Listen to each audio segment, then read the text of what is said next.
Welcome to Counseling Skills. This unit is going to focus specifically on counseling skills.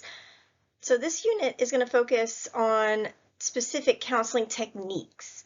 This training makes a distinction between skills and techniques. So we're going to discuss the difference between those skills and those techniques in this unit, and there's a lot to cover in this unit. So the goal of today's lesson is to teach you the counseling skills that are needed to practice drug addiction counseling and the difference between those counseling skills and techniques. At the end of this unit, hopefully you'll possess the necessary counseling skills to counsel effectively. You'll understand the difference between counseling skills and counseling techniques, including goal setting, problem solving, time management, conflict resolution, stress management, and the role of education. And you will have practiced some counseling skills. So in order to help you understand the difference between skills and techniques, I'd first like to discuss techniques. A technique is a way of accomplishing a task in a manner that's not immediately obvious or straightforward. An example of a technique might be the way that you cook fried rice. So while a lot of people can cook fried rice, each of the steps that are necessary to really accomplishing making a superior fried rice are not immediately obvious. Many of the techniques that I'm going to teach during this lesson relate to the prevention of relapse. These are going to include coping with cravings, refusal skills, coping with emotions, stress management, and others. And we're going to discuss and learn about each of the steps necessary to incorporate these techniques.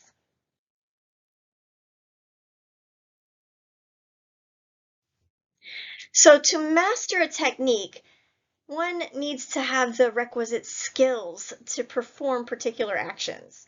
So using our fried rice example, the person has to know how to handle the rice during the preparation and also during the cooking, and how to prepare and add the vegetables.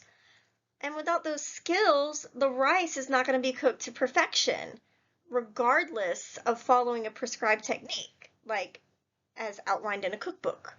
So having those special skills is really going to enable a person to accomplish a task with a skilled technique.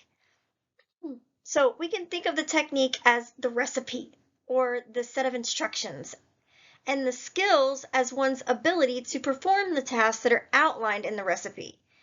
So the dish could be anything like problem solving, time management, coping with cravings, etc. And even with, consistent recipes, some cooks, or in our case, counselors, might be more successful than others because their skills, like chopping, stirring, and cooking, are better.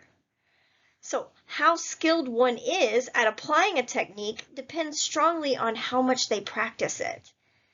And drug addiction counselors really use a variety of counseling skills that I'm going to discuss in this unit. And we have already discussed how drug addiction counseling is a purposeful intervention that's aimed at changing the behavior of clients. And many of those techniques that we will learn during this counseling lesson are aimed at teaching the clients ways to prevent their own drug relapse. And these techniques will be subject of a later unit in this lesson.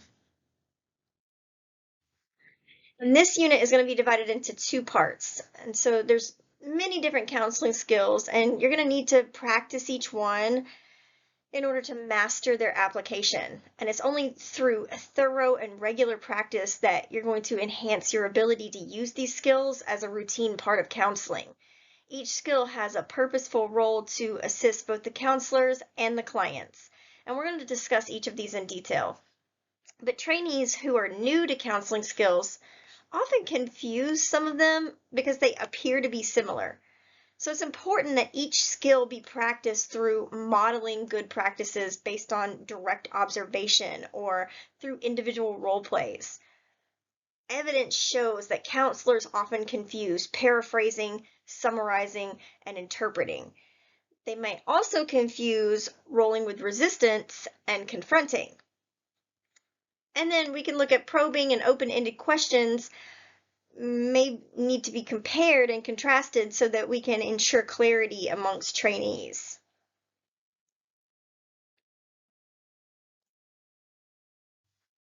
So the first set of core counseling skills that we're going to discuss include attending, open-ended questions, paraphrasing, summarizing, reflective listening, or a reflection of feelings, probing, and silence. And we're going to discuss each of these in detail. So in attending, you demonstrate that you're paying attention to your client by listening to the verbal content of the conversation and noting any nonverbal cues. And you can communicate back with words like yes or by repeating key words that the client stated. It's going to help the client to feel more relaxed and comfortable and express their ideas freely with you. So nodding your head tells your clients, yes, I understand, and I'm listening. Observing your clients carefully is going to allow you to see many of those nonverbal cues that might tell you whether, what they're saying reflects what they're feeling in their head and their heart. And you should remember that counseling is mostly listening. So you're primarily listening and looking. You're not primarily speaking. And you should try this with your family and friends. So, for example, try not showing interest in what they're saying and then show interest. See what their reaction is. The difference depends on how engaged you are in the conversation. People react subtly to nonverbal cues. So by showing that you're really attending, you're going to help your clients feel relaxed and more comfortable and enable them to express their ideas and their feelings freely. They're going to trust you more. Attending also helps the counselor to obtain accurate information about the client through observation, like by noting physical cues, like whether the client is in withdrawal or pain or something. And body language also indicates clients' preparedness for change, which I'm going to explain later. So for instance, the client may show a keen interest in what you're talking about, or in contrast, they may look completely disinterested. I have clients that do that all the time, and I'll say, I'm sorry, in a group setting, I'll ask if I've upset them or if if they already know the content and if they would like to add to it. So in the lesson, I've included a YouTube video for you to watch a counselor using attending skills with a client who's discussing her anxiety. This should be the first YouTube video that you see in the lesson. This client is visiting the counselor for the first time. It might be beneficial for you to find a partner and practice these attending skills with your partner in a role play situation. So, can you think of an example of an open-ended question? For me, a few examples might be, tell me about your relationship with your supervisor. How do you see your future? How would you describe yourself to others?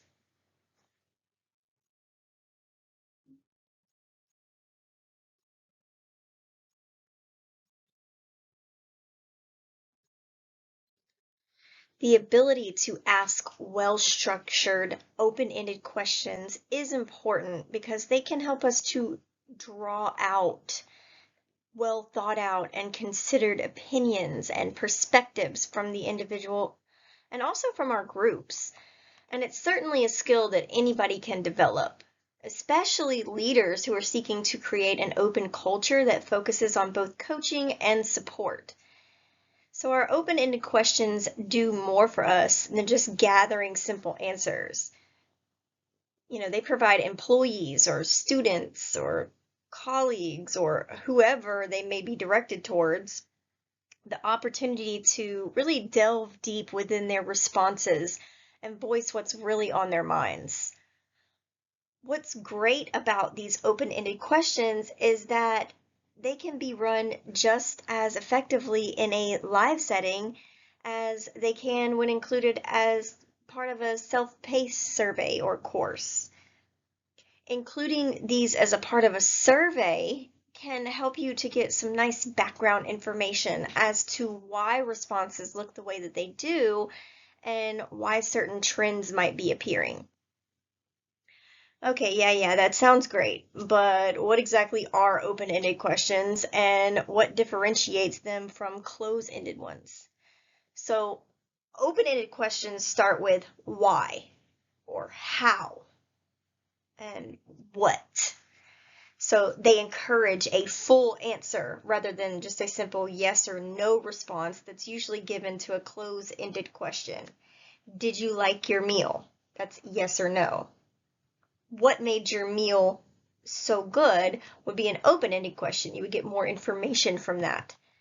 So not only are these questions designed to elicit a longer and more detailed response, but they ask the respondent to take some extra time to consider what is being asked of them and what they should say. So think of it this way. Open-ended questions are for gathering insights rather than just answers. So open-ended versus closed-ended questions. These two types of questions can be used together to create fuller answers from respondents.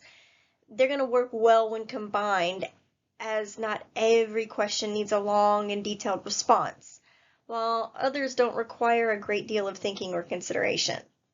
And closed-ended questions will, as I have previously mentioned, have that yes or no response. And they may also feature a series of other predetermined responses, like options A, B, or C, for example. So let's sum it up this way. Open-ended questions usually start with how, why, and what. They have no set or predetermined answers, and it requires the response or the respondent to explain. And closed-ended questions, they have some form of predetermined answers. They usually feature a yes or no response. So what makes a good open-ended question? So now that we know exactly what makes up an open-ended question and what they are not, let's see what makes a good one. A genuine interest in the response and a legitimate curiosity is going to help you to create the open-ended questions that are meaningful and that will help you to reach your goal or get the information that you need. So when writing your questions, spend some time thinking about what you would like to know from your respondent. Generally, questions that start with what are good. They're non-biased, open-ended questions. So for example, what did you think of today's workshop? Or what would you like to learn more about? And then allow that respondent to answer without being influenced by the person asking the question. And both of these examples also use verbs that focus on people's thoughts or emotions. To think and to like. This can be a great way to structure open-ended questions, as these types of verbs really force the respondent to answer in a more considered way. Other verbs that might work well in this context are to want, or to believe, and to feel. And then furthermore, using a hypothetical tense also requires those answering the question to really take a moment to consider their feedback. An example of this type of question would be something like, what would you do if blank? What should we consider? And then how could we improve, ... From the outset, this type of hypothetical question requires those answering it to really think critically and creatively to formulate an answer that conveys their opinions and their ideas. These are really perfect for gathering people's honest opinions and ideas on a particular matter. So pro tip here, while why questions are open-ended, they can often trigger a defensive answer from the respondent. So for example, why did you do that? Sounds accusatory, whereas what did you use as the basis of your decision doesn't sound so accusatory. So be careful with using why as your open-ended question. Moving on to paraphrasing. paraphrasing can really be a very useful skill for enabling your client to know that you've heard what they said. And it also helps you to summarize complicated information in a way that you can both use to consider what to do next. So paraphrasing really just assists your client to think about an issue that you identify as important because you're kind of quote unquote replaying their words back. And they're thinking about what they just said.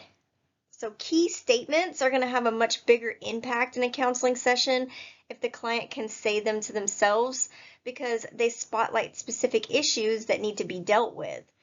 So to open a paraphrasing statement, you might say, "What I hear you saying is," and then continue forward. So to understand the difference between paraphrasing and summarizing, consider an example where you and your friend go to see a movie. And during the movie, your friend does not hear what one of the actors said and turns to ask you and asks, "What did he say?" You would then answer, "He said blah, blah, blah."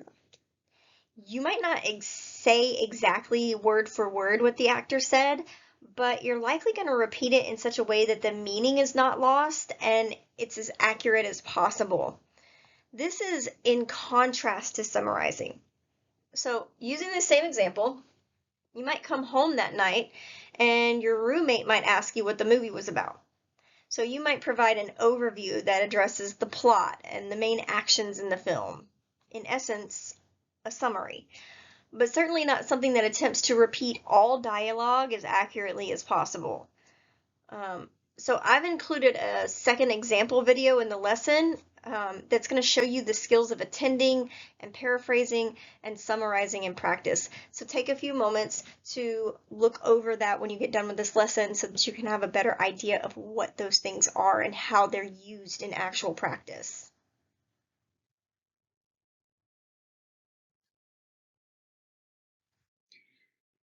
So summarizing just helps the counselor to ensure continuity in the direction of the session. And it also provides an opportunity to bring order to the issues that are discussed in the session. Sometimes the information a client gives covers numerous topics and points, different points of view, but it's not necessarily in a logical order. So you can link your summary to another open-ended question to kind of refocus your client back to the issue that you want to discuss. And summarizing can also help you to terminate the session in a logical way or focus on one issue while acknowledging the existence of other concerns. So the question here is summarizing helpful for the client as well? Absolutely. Summarizing creates this opportunity for the client to clarify meaning or to realize whether or not the counselor understands what they're saying, and kind of to obtain a sense of movement and progress in their discussion with the counselor. So periodic summaries will help you link together what's been discussed. It's going to help show the client that you've been listening, and it's going to help to point out issues of ambivalence.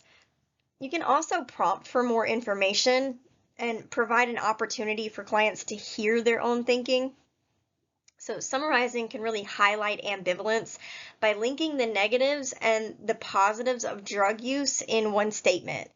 So for example, you could say, on the one hand, blah, blah, blah, but then on the other hand, blah, blah, blah.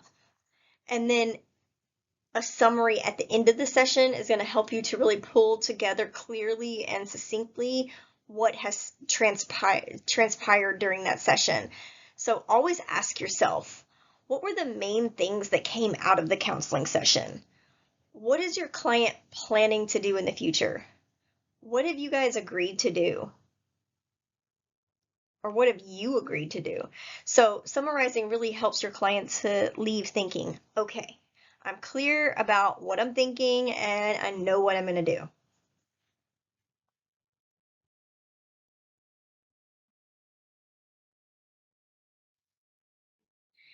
So in empathizing, you really share your understanding of the client's point of view. Reflective listening can assist in this process. So you have to listen to the client's words and also identify with their emotions. But at the same time, remember to avoid being emotionally engaged. Reflective listening helps you to link a client's emotions to their thoughts and their behaviors. So, for example, you might say, you feel, and then you're going to add the feeling word, because of, and then you're going to add the experience or the behavior. And then you can also bring to the surface any feelings that are hidden. Don't use it too often because it's going to make you look like you're being superficial or insincere. But it does show that you're really listening and that you understand what the client is thinking and feeling. Even if you get the reflection wrong, it just helps them to know that you're listening and they can clear up any misunderstandings. So sometimes people can say things that are complicated and not easy to understand. And in those cases, reflective listening can be really helpful. So you could say something like, what I heard you saying is blah, blah, blah. And then you could say, is that right? Or you could say something like, let me summarize what you just said to make sure I understand it correctly. What I hear you saying is, and then reflect it back to them. So this approach, it really assists by suggesting that you're not completely confident that you heard what the client said, and you're just making sure. And it also shows that you're actively listening, that you're thinking about what your client is saying, and you're not just passively listening. Usually clients will be more willing to discuss if they see that you are listening.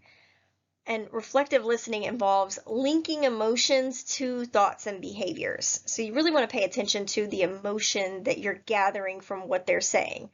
So what I hear you saying is you're angry about whatever behavior, or what I hear you saying is you're frustrated because this person did this, or whatever.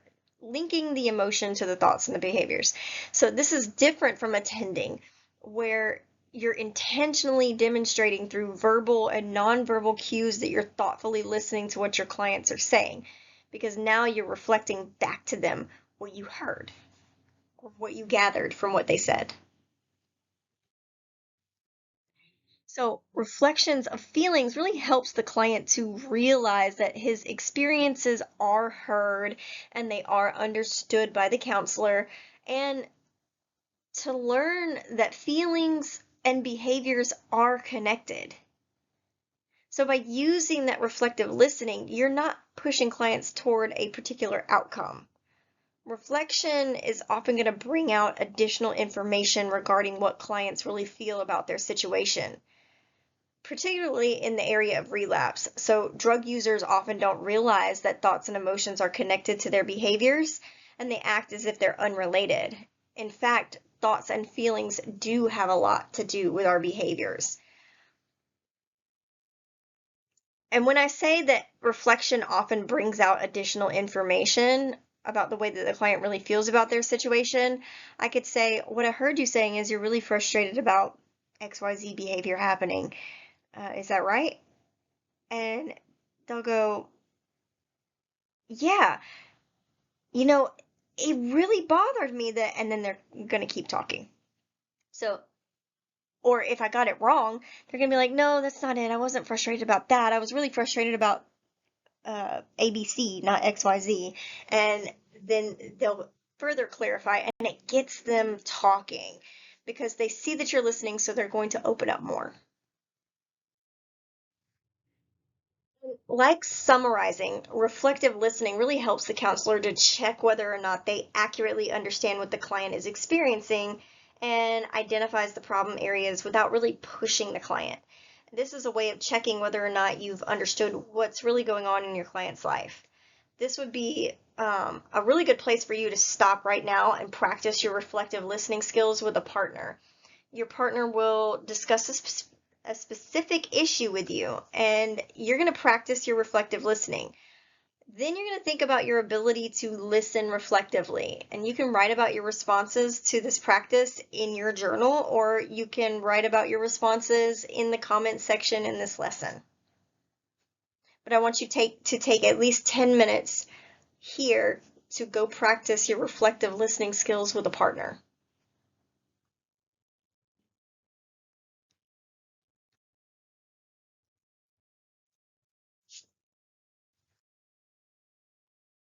So what is probing? Can you think of an example of probing? No, not aliens. Um, we're talking about in counseling when we are probing. When I am probing a client, I'm going to start asking questions. So some of these questions might sound like, why do you think that is? Or what sort of impact do you think this is going to have? Or what would you need to change for you to accomplish this? Or do you feel that that is right? Or another question might be, when have you done something like this before? Or what does this remind you of? Or how did you come to this conclusion?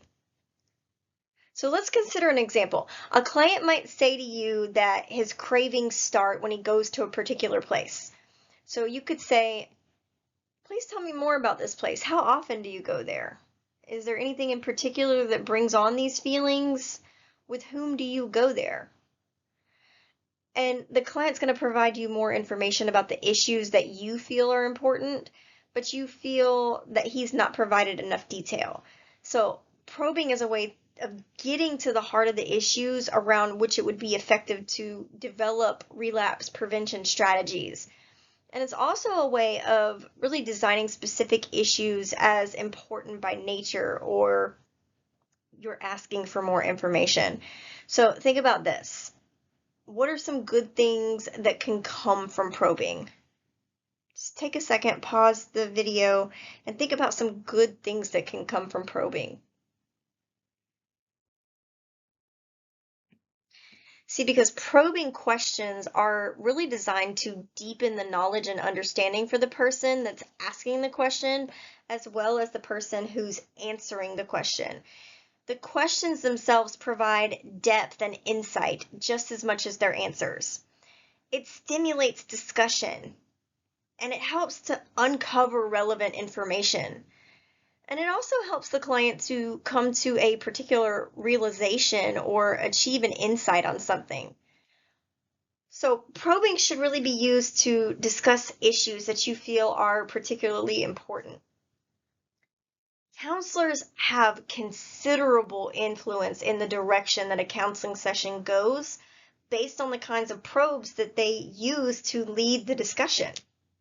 So the session is going to be influenced by the counselors and the client's views. So whenever you ask a question, you'll be asking about what you want to know and not necessarily what the client wants to tell you. So your client leads, or I'm sorry, your question leads or directs the clients. So probing can really focus a client's attention. And at times, you're going to need to influence the direction of the exploration. So in general, probes are interventions that increase the counselor's control over both the process and the content of the session. And for this reason, they should definitely be used sparingly and with care, particularly in the early stages of counseling. The probing skills are questioning. So there are different types of questions, as we already discussed. The open-ended and the closed-ended questions might facilitate or inhibit exploration. Then we have making statements. This is kind of a gentler form of probing. So for example, instead of asking a client, what did she do to upset you? You might say something like, I'm not sure what she did to upset you. Statements tend to be less intrusive and controlling than questions.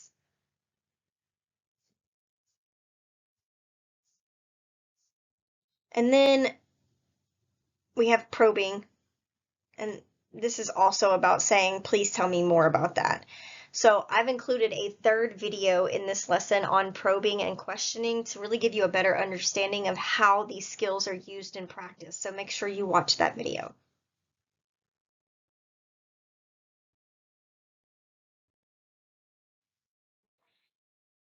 Silence. This is one of the most interesting skills used in counseling, and one that's probably the most challenging for counselors. If you don't speak during a conversation, How long is it before one of you feels the urge to say something? The silence can be deafening sometimes, and somebody's going to usually end up speaking.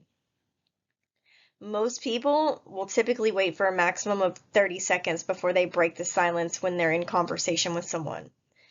But I want to remind you that counseling is not just a conversation. Counseling has a purpose.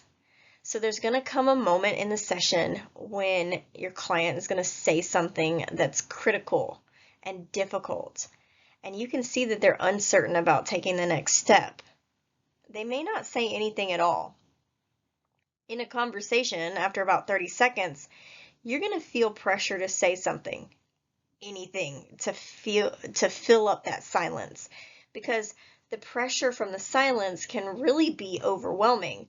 But while you're thinking about those thoughts, your client's going to be thinking about what they just said, and their thoughts may just be starting to sink in. What your client has said may have much more impact because of the silence. So when we combine it with attending skills, silence can serve to encourage your client to continue sharing. And the silence can help them to lead themselves to the next step. They're going to be the ones to resume the session, not you. They're going to be the ones who think about the connection rather than just you thinking about it alone. They might have greater insight into what they've just said, because often people don't think carefully about their words until they have time to think about them. And silence is the skill you use for big, deep moments. When your client has an insight or they say something that's very emotional. In addition to being a time when things really sink in, it can also dissuade them from moving on to more comfortable issues, which may distract them from confronting the main issue. And silence is not something that you use for small things. If silence is used on a trivial issue, the client may become confused about your intention. They might think that you've stopped listening to them or that the counseling session is finished because there's no apparent link to the next step.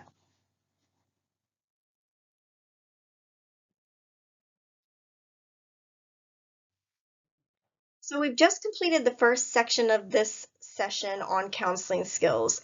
Let's take a brief break to stand up, stretch, and reflect on the lessons that we've discussed in this unit.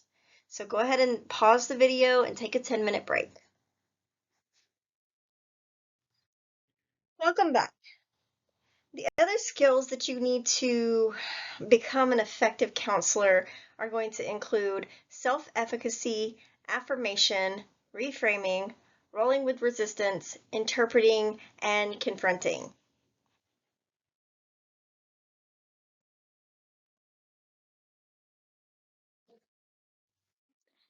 It's critical to help your client develop confidence in their self-efficacy.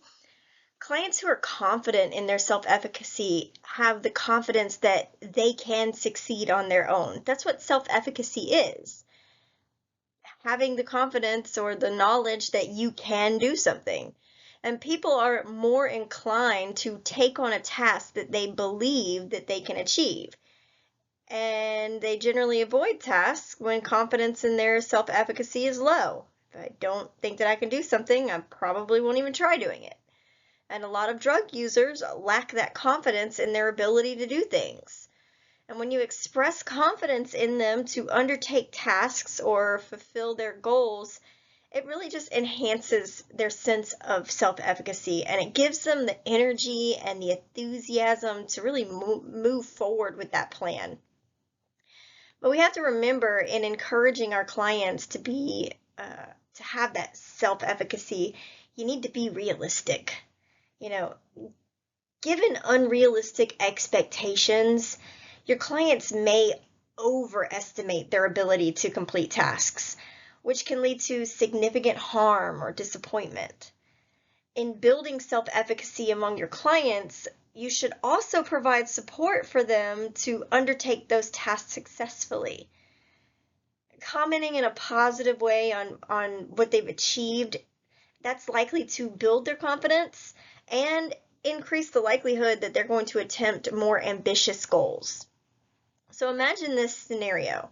A client comes to you and they say that they've managed to resist cravings for drugs.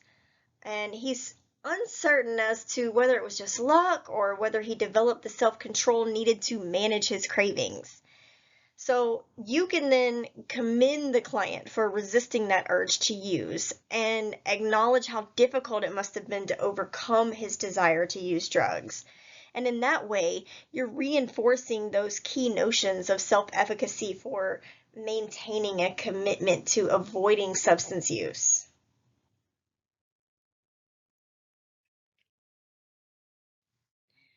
Showing positive regard and support for clients' effort to change their behaviors by providing compliments or appreciation and understanding is going to help motivate them to continue those healthy behaviors.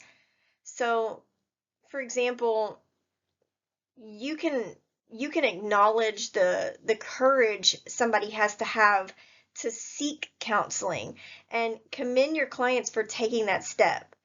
Highlight your client's strengths in coping or refraining from their drug use. We want to draw their attention to the positive, the significant things that they may have trivialized. Reframing is about considering what a client has told you from a different point of view. So you may need to draw new perspectives or inferences by reframing. And reframing might help the clients to develop insights into their behaviors in ways that they've never thought of before. So reframing acknowledges what a person has said while providing a different meaning or interpretation, which may support behavior change. And it can help to link behaviors to consequences that clients have not yet considered. So for example, a person may say with great pride that they can drink a lot of alcohol without feeling drunk. And you're going to respond by reframing it and say, it sounds like you can really drink a lot. That's impressive. But I wonder if you've thought about that this amount of drinking might be harmful to your health later in life, even though you might not feel it now. Or another example could be, it can be useful for clients to see how tolerance to alcohol is similar to pain sensitivity. So for example, when you put your hand on a hot stove, that heat causes pain. So you have to, that's going to tell your body to move your hand. And that pain is going to protect you from getting your hand seriously burnt.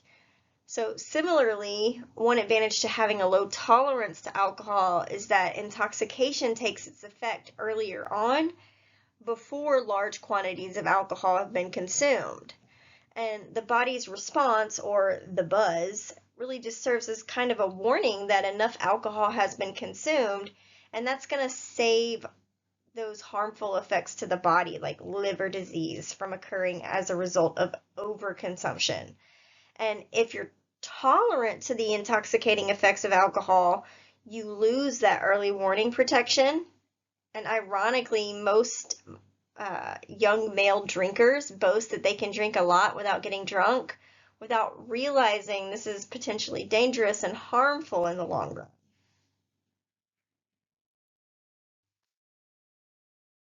And sometimes you want your friends to do something with you, but you sense that they're reluctant to do what you suggest.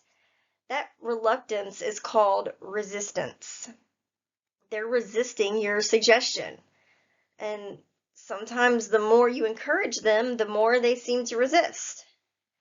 And in counseling, resistance is when the clients argue, interrupt, or reject your suggestions. And they will. So it's important not to strengthen this resistance by continuing to disagree with them. Rolling with resistance means not directly confronting your client's positions. Using simple reflection, you might say, for example, you don't appear to see how your drug use can be a problem, especially when your friends are using more than you and they don't seem to have any problems. They may then choose to argue against that position and consider more deeply what they really think about their drug use. So, amplified reflection attempts to elicit the other side of the client's ambivalence by amplifying or exaggerating, not in a sarcastic way, but just exaggerating what they've said. So, for example, you might say, "So if your friends don't have any problems, I guess you feel that means there's nothing for you to worry about." But clearly, we need to be cautious about using that strategy. And then we have the double-sided reflection, and this acknowledges conflicting things that the client has stated. And this requires the use of information that the client has previously offered us, although perhaps maybe not in that same session. So you might say, this must be confusing for you. On the one hand, it seems that you're not taking more drugs than your friends, and they don't seem to have any problems. But on the other hand, you are concerned about your drug taking. And then we can consider another example. A number of clients believe that detox or detoxification can cause damage to the inner organs of their body and lead to death. And they believe this because they've seen many friends die during or following drug detoxification. So they think they need to continue using drugs in order to stay alive. And they have this belief despite the fact that their drug use has been causing them so many problems. And when clients believe in this myth, the counselor should not directly challenge them because the clients may resist and not want to continue the discussion.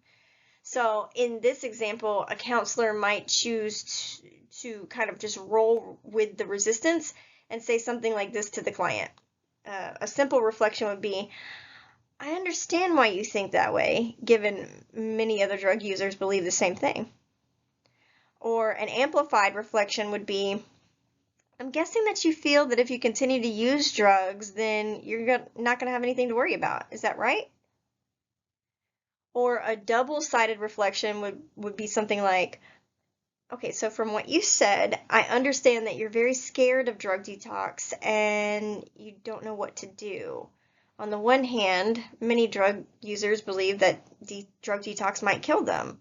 And on the other hand, you're telling me that you have many problems from your drug use, and you also know many drug users who have successfully stopped the drug use after detoxing. Is that right?"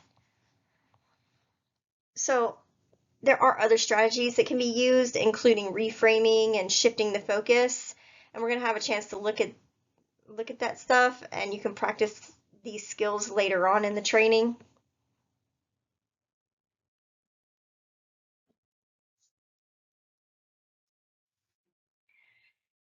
So let's talk about interpreting.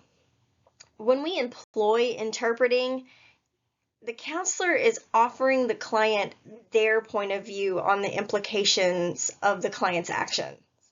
So it really just allows the counselor to offer a possible or plausible linkage between the client's thoughts, feelings, actions, and consequences. And it helps the client to realize that there is more than one way to look at situations or problems or solutions. So when using interpreting skills, it's generally more effective to offer interpretations as suggestions rather than statements of fact or general beliefs. And you can do this by commencing your interpretation with something like, "It sounds like you're saying ... And this is going to reduce that likelihood that your client is going to feel judged." Interpreting is a really important counseling skill. It has 3 components. So the first is determining and restating the basic messages, and then adding the counselor's ideas for a new frame of reference, and then reflecting these ideas with the clients. So as a counselor, you can interpret the information, determine an appropriate emotion, and then reflect that emotion back to the client. And you're giving your client a chance to understand the implication of what he or she is saying. And interpreting can also be used to understand the emotion a client is experiencing in cases where the client might be confused. Sometimes clients confuse their emotions. They may say, I was angry, but we all know, if you've ever heard of the anger iceberg, anger is just the tip of the iceberg. So maybe they were frustrated or scared or confused or whatever. And so they're going to confuse anger with that underlying emotion. It could be sadness, or they say that they're sad when in reality they're angry. Counselors may also be confused because they may associate certain situations with emotions that, in fact, the client does not feel. And that's why it's important to try to interpret what the client is saying when you think their emotional association may be different than what they are saying it is. Because sometimes people don't see that linkage between the behaviors and their consequences. So interpreting can make consequences more obvious to the client. And it also utilizes related principles of the decision matrix, which I'll discuss later with you, which involves discussing the short-term and the long-term consequences of behaviors. So you might say, for example, from what you said, I understand that you realize that smoking is causing you to cough. In fact, it may mean that you might have a serious lung condition. Have you ever considered this might be a potential consequence of your smoking?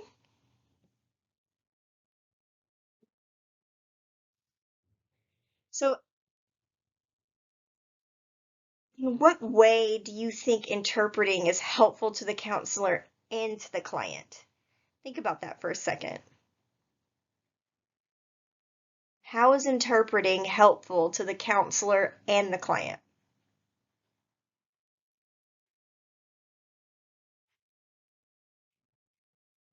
Interpretations can really help that client to make connections between seemingly isolated statements of events. It can point out themes or patterns, or it can offer a new framework for understanding. An interpretation may be used to help a patient focus on a specific aspect of their problem or provide a goal.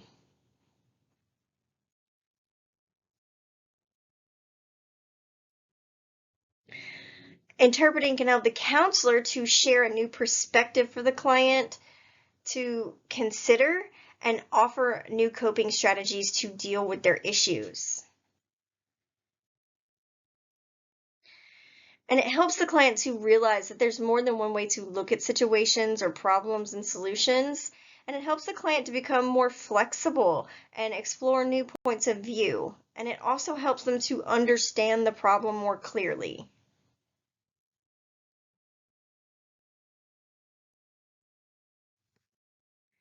Sometimes it may be necessary to be more direct with your client. Confronting involves showing your client the difference between what they believe or think and what they can actually do.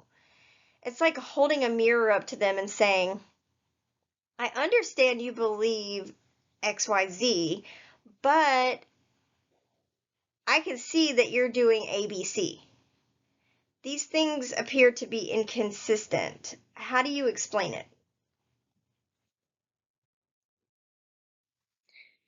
Confronting is an approach that should not be used regularly in a counseling session.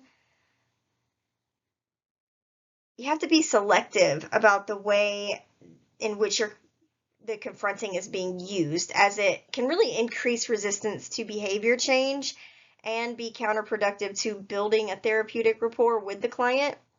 And the counselor never really confronts, rather, the client is made to confront themselves. So if you take the course with me on the motivational interviewing, you're going to see why it's important to be selective and careful when you're using confrontation.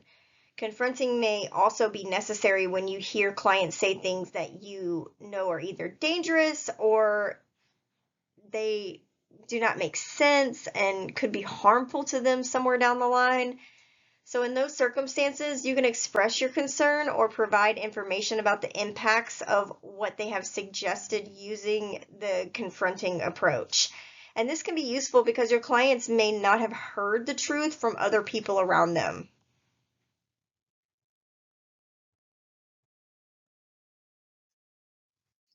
So it's important that you recognize that there's a variety of communication approaches that will undermine the effectiveness of counseling.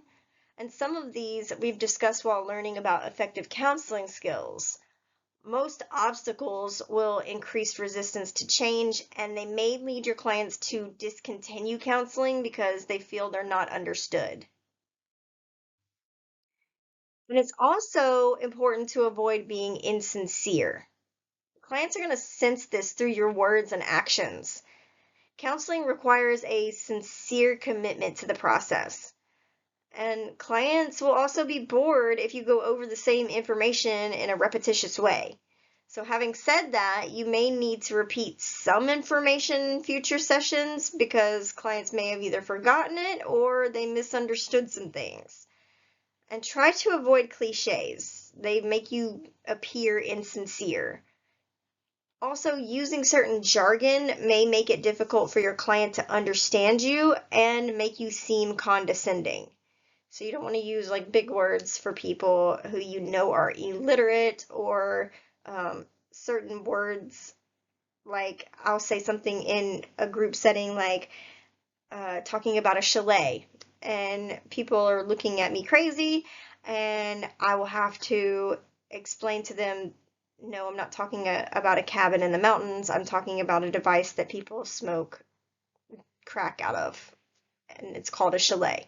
And so I don't want to appear condescending and making them feel like they should know something when they don't. So using the proper terminology for things is going to be really beneficial in this particular arena, or at least explaining it to them and making it normal that most people would not know this. Counseling skills are just fundamental tools for drug addiction counseling. These skills should be used in conjunction with relapse prevention counseling techniques to form the foundation of effective drug addiction counseling.